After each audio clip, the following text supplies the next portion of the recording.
So hello बच्चों, I hope आप सब अच्छे होंगे और आपकी पढ़ाई अच्छी चल रही होगी।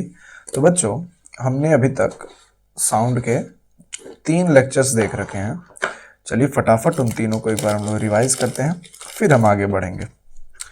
तो सबसे पहले लेक्चर में बच्चों हमने पढ़ा कि sound is produced by vibrating bodies, यानी जो बॉडीज वाइब्रेट करती हैं, जो ऑब्जेक्ट्स वाइब्रेट करते हैं, वही साउंड को प्रोड्यूस करते हैं।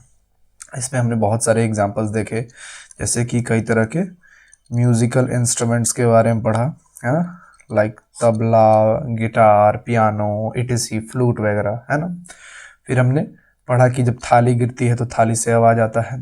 दो रबर को अगर एक टेबल पे ऐसे बांध, है ना, एक दो डंडियों में बांध दें एकदम टाइटली स्ट्रेच करके, और उस रबड़ को ऊपर से हम लोग टच करें तो वाइब्रेट करना चालू करता है, वाइब्रेट करता है तो साउंड प्रोड्यूस होता है। तो ये सारा चीज़ हम लोग देखे थे। फिर हमने उसी लेक्चर में पढ़ा था कि साउंड प्रोड्यूस्ड बाय ह्यूमन, कि ह्यूमन कैसे साउंड प्रोड्यूस करते हैं। तो हम जानते हैं कि ह्यूमन के, है ना, ह्यूमन में प्रोड्यूस होता है एक वॉइस बॉक्स, या फिर उसी को कहते हैं हम लोग लैरिंग्स। इस वॉइस बॉक्स या लैरिंग्स में प्रेजेंट होते हैं वोकल कॉर्ड्स, और इन वोकल कॉर्ड्स का काम होता है ह्यूमन में साउंड को प्रोड्यूस करवाना। ठीक है। फिर लेक्चर 2 में हमने देखा कि साउंड के प्रोपेगेशन के लिए उसे क्या चाहिए, मीडियम चाहिए, है ना। मीडियम 3 तरह के होते हैं, या तो कोई सॉलिड मीडियम होगा, नहीं तो कोई लिक्विड वाला मीडियम होगा, जैसे कि पानी, वाटर एक लिक्विड वाला मीडियम है, या फिर कोई गैसियस मीडियम होगा, है ना। गैसियस मीडियम जैसे हमारे चारों तरफ जो हवाएं हैं, एयर है, एटमॉस्फेयर है, ये भी एक मीडियम है। तो साउंड को चलने के लिए मीडियम चाहिए, वो या तो सॉलिड में चलेगा, नहीं तो लिक्विड में चलेगा, नहीं तो गैस में चलेगा। साउंड कभी भी वैक्यूम में नहीं चलेगा। हाँ, वैक्यूम में लाइट चल सकता है, लेकिन इस वैक्यूम में साउंड नहीं चलेगा। फिर हमने उसी लेक्चर में पढ़ा था ऑक्सीलेशन के बारे में, कि भाई साहब ऑक्सीलेशन क्या होता है। तो ऑक्सीलेशन होता है to and fro motion about mean position, है ना, about mean position. Mean position के चारों तरफ अगर टू और फ्रो मोशन हो रहा है, उसी को हम लोग क्या कहते हैं, ऑक्सीलेशन कहते हैं। या फिर इसी को हम बोले आपको कि बैक एंड फोर्थ मोशन, तो टू एंड फ्रो कहिए या फिर बैक एंड फोर्थ मोशन कहिए, दोनों मतलब एक ही है। इसमें हमने देखा था कि भाई साहब ये एक सपोर्ट है, और ये रस्सी है जिसको स्ट्रिंग कहे थे, और इस गोले का नाम बॉब दे दिए थे। ये अभी मीन पोजीशन पे बैठा है। जैसे ही हम इसे किसी साइड से, मान लो कि इधर से इसको पुश किए, तो ये सबसे पहले अपने एक्सट्रीम पोजीशन पे जाएगा, है ना, एपी पे, फिर लौट के आएगा मीन पे, फिर इधर साइड जाएगा अपने एक्सट्रीम पोजीशन पे, फिर लौट के आएगा मीन पोजीशन पे। इसी को हम लोग कहते हैं एक ऑक्सीलेशन या फिर एक वाइब्रेशन, है ना। हमने ऑक्सीलेशन को वेव के फॉर्म में भी समझा था, है ना। इसको हम लोग एक ऑक्सीलेशन कहते हैं। ठीक है। अच्छा, फिर हम लोग पढ़ना चालू किए एम्पलीट्यूड। एम्पलीट्यूड क्या होता है, तो एम्पलीट्यूड होता है distance between mean position and extreme position. Mean position, जैसे ये देखो, ये मीन पोजीशन है और ये एक्सट्रीम पोजीशन है, तो ये जो दूरी होती है इसी को हम लोग कहते हैं एम्पलीट्यूड ऑफ साउंड। ठीक है। एम्पलीट्यूड का यूनिट होता है मीटर। एम्पलीट्यूड को हम लोग दिखाते हैं स्मॉल ए से। फिर आया फ्रीक्वेंसी। फ्रीक्वेंसी होता है नंबर ऑफ वाइब्रेशंस या फिर नंबर ऑफ ऑक्सीलेशन। वाइब्रेशन कहिए या फिर ऑक्सीलेशन कहिए, की बात है। तो ऑक्सीलेशन या फिर वाइब्रेशन की संख्या इन अ सेकेंड, एक सेकेंड में कितना बार वाइब्रेशन हो रहा है, उसी को हम लोग फ्रीक्वेंसी कहते हैं। फ्रीक्वेंसी की यूनिट हर्ट्ज होती है, जिसको एच जेड से डिनोट करते हैं, और फ्रीक्वेंसी को हम लोग या तो स्मॉल एफ नहीं तो न्यू से पुकारते हैं, बुलाते हैं, लिखते हैं। फिर आता है टाइम पीरियड। टाइम पीरियड क्या है, टाइम पीरियड है टाइम टेकन, है ना, टू कंप्लीट वन ऑक्सीलेशन। एक ऑक्सीलेशन को करने में जो समय लगता है उसी को हम लोग टाइम पीरियड कहते हैं। अब टाइम पीरियड का जो यूनिट होता है वो सेकंड होता है ना, और टाइम पीरियड को हम लोग कैपिटल टी से दिखाते हैं। ठीक है। अब बात आती है लाउडनेस ऑफ साउंड। हम बोले कि loudness is determined by amplitude of wave. Wave के एम्पलीट्यूड से लाउडनेस का पता चलता है। अगर आप एम्पलीट्यूड बढ़ाएंगे तो लाउडनेस भी बढ़ेगा, है ना। अब देखिए, जैसे ये कोई वेव है, तो ये कोई साउंड है, और एक ये वेव है, देखिए, तो इसका एम्पलीट्यूड छोटा सा है और इसका एम्पलीट्यूड बहुत बड़ा है, तो ये वाला जो साउंड होगा ना वो ज़्यादा लाउड साउंड होगा, ये लेस लाउड होगा, कम लाउड होगा। ठीक है। फिर हमने पढ़ा श्रिलनेस या पिच के बारे में। हम पढ़े हैं कि साउंड की पिच डिटरमाइन की जाती है फ्रीक्वेंसी से। अगर किसी का फ्रीक्वेंसी हाई होगा तो उसका पिच भी साउंड का हाई होगा। जैसे यहाँ देखिए, यहाँ कितनी ज़्यादा फ्रीक्वेंसी है। अगर यहाँ बीच में एक लाइन ड्रॉ कर लें तो हम गिन पाएंगे कि कितने वेव्स बन रहे हैं। चलिए गिनते हैं, कोई डार्क कलर ले लेते हैं। चलिए, तो ये देखिए, ये 1 वेव, 2, 3, 4, 5, 6 है ना, इतनी ही दूरी में यहाँ 6 वेव्स बन रही हैं। लेकिन अगर नीचे वाले फोटो में देखा जाए, यहाँ टोटल कितनी बन रही है बच्चों, तो 6 वेव्स बन रही हैं।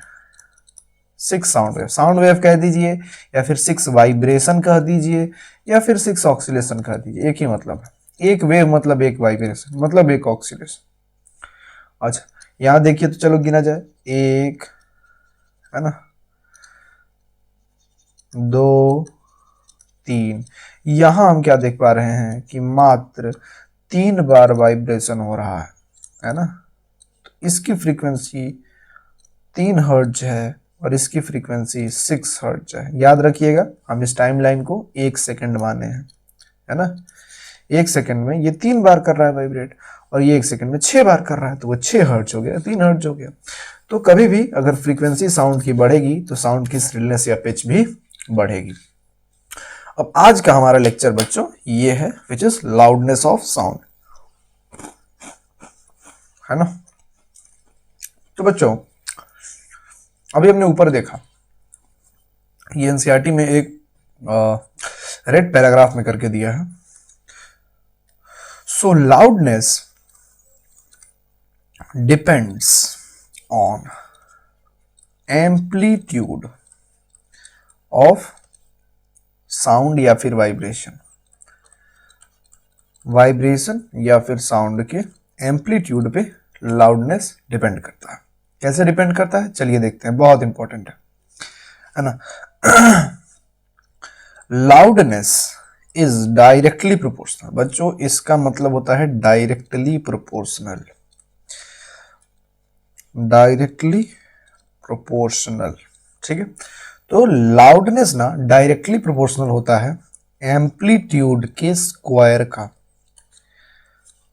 ये देखिए, loudness is directly proportional to square of amplitude, है ना।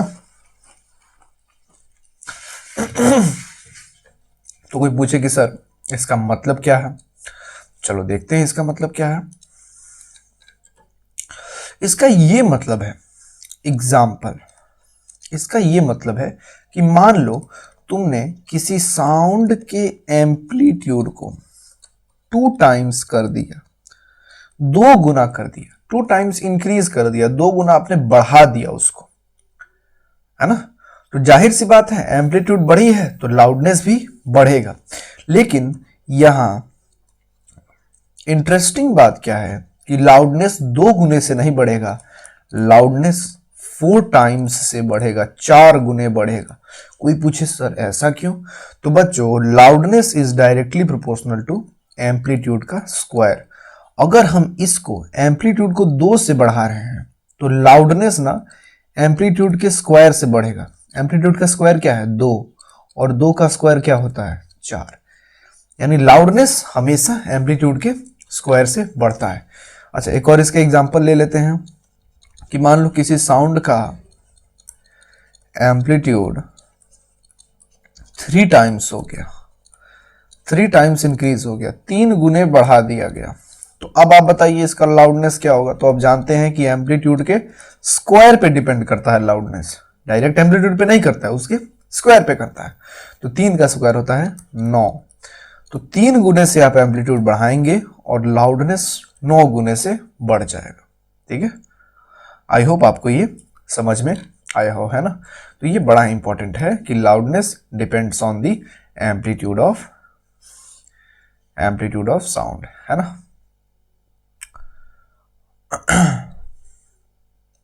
चलिए बच्चों, I think we can move it a bit upper. Okay, चलिए, तो ये बात आप लोग ध्यान रखेंगे। अब दूसरी जरूरी बात आती है कि what is unit of loudness. तो ये हम लोग आपको पिछले लेक्चर में भी बताए थे कि लाउडनेस की यूनिट क्या होती है। एक बार फिर से बता देते हैं बच्चों, लाउडनेस की यूनिट होती है डेसिबल। ठीक है, डेसिबल यूनिट होती है इसकी। अच्छा, यहाँ पे थोड़ा स्पेलिंग मिस्टेक हो गया, दिस इज डेसिबल, ये EL होता है। अच्छा, डेसिबल को हम लोग स्मॉल d कैपिटल B से डिनोट करते हैं। ठीक है, आई होप आप लोग को ये याद रहेगा। अब कुछ साउंड्स हैं, ऐसा हमारे NCERT में दिया है, और वो कितने डेसिबल का लाउडनेस प्रोड्यूस करती हैं ये हमें देखना है। ठीक है, तो यहाँ पे हम लोग लिख देते हैं अमाउंट ऑफ लाउडनेस, कितना लाउडनेस प्रोड्यूस कर रही हैं ये देखना है। तो हम यहाँ पे एक छोटा सा चार्ट बनाने जा रहे हैं। चलिए, अच्छा सा कलर लेते हैं। तो साउंड जैसे कि नॉर्मल ब्रीदिंग का, कि जो नॉर्मली हम लोग सांस लेते हैं, इनहेल करते हैं, एक्सहेल करते हैं, उसमें कितना लाउडनेस का साउंड होता है तो वो 10 डेसिबल का साउंड होता है। ठीक है, वो 10 डेसिबल का साउंड होता है। अच्छा, उसके बाद एक और दिया हुआ है, अगर हम लोग सॉफ्ट विस्पर कर रहे हैं, यानी फुसफुसा रहे हैं। अच्छा, ये फुसफुसा रहे हैं हम लोग 5 मीटर की दूरी पे, फुसफुसाने से 5 मीटर की दूरी पे 30 डेसिबल का लाउडनेस वाला साउंड क्रिएट होता है। ठीक है, फुसफुसाहट की आवाज भी 30 डेसिबल का लाउडनेस प्रोड्यूस करती है। और ये मेरा पागल हो गया है मार्कर फिर से। ठीक है, चलिए अगला देखते हैं।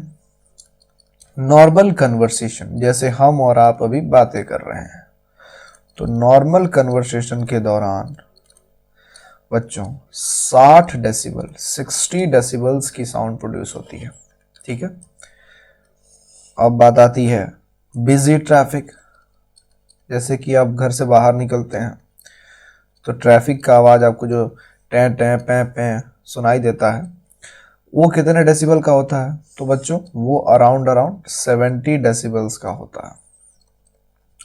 अब बात आती है जो फैक्ट्री में नॉइज प्रोड्यूस होता है, फैक्ट्री में मशीनें चलती हैं ना, तो फैक्ट्री में भी नॉइज प्रोड्यूस होता है, तो ये अराउंड 80 डेसिबल्स का साउंड प्रोड्यूस करता है। ठीक है, तो ये एक छोटा सा हमको ध्यान रखना है, याद नहीं रखना है, बस ध्यान रखना है। ये छोटा सा हमारा एक टेबल है। ठीक है, अच्छा ये लाइंस कुछ ज़्यादा अच्छी नहीं बनी है, कोई बात नहीं। तो ये आप लोग ध्यान रखेंगे, याद नहीं रखेंगे, ध्यान रखेंगे। ऐसा नहीं करना कि सुबह में इसको रटने बैठ जाना है। ठीक है, रटने नहीं बैठना है। चलिए, अब बच्चों एक और छोटी सी बात, और इस लेक्चर को हम लोग खत्म करेंगे कि if loudness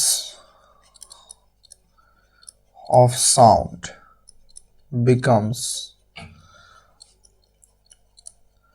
more than 80 decibels, अगर लाउडनेस, साउंड की जो लाउडनेस है वो 80 डेसिबल से ज़्यादा हो गई, then the sound becomes physically painful, physically painful. तब हम कहेंगे कि भाई साहब ये जो साउंड है ना, ये मुझे परेशानी कर रहा है ना, दिक्कत दे रहा है। जैसे आपके घर के पास में मान लीजिए कोई साउंड बॉक्स या फिर कोई माइक लगा हुआ है, और उसकी आवाज़ से कैसे हम लोग थोड़े चिड़चिड़े टाइप के हो जाते हैं, हम लोग को वो पेनफुल लगने लगता है। तो वो जितने भी साउंड्स होते हैं ना बच्चों, वो 80 डेसिबल से ज़्यादा के होते हैं। ठीक है, इसलिए वो हमको फिजिकली पेनफुल लगते हैं। तो ये NCERT के हिसाब से हमारा ये जो छोटा सा टॉपिक था लाउडनेस ऑफ साउंड, ये हुआ ख़त्म। आई होप आप इसको समझे हों, और ये पुराना अगर आपने नहीं पढ़ा है तो जाइए और इस प्लेलिस्ट के पुराने जो वीडियोस हैं उसको जाके देख लीजिए, है ना। इसमें लेक्चर 3 हमने नहीं ऐड किया है, ईयर वाला, जो कि हम लोग क्या ही पढ़ना है, एक बार तो अच्छे से पढ़ ही लिए हैं, है ना। अगले वीडियो में हम लोग ईयर को भी रिवाइज कर लेंगे। चलिए बच्चों, थैंक यू।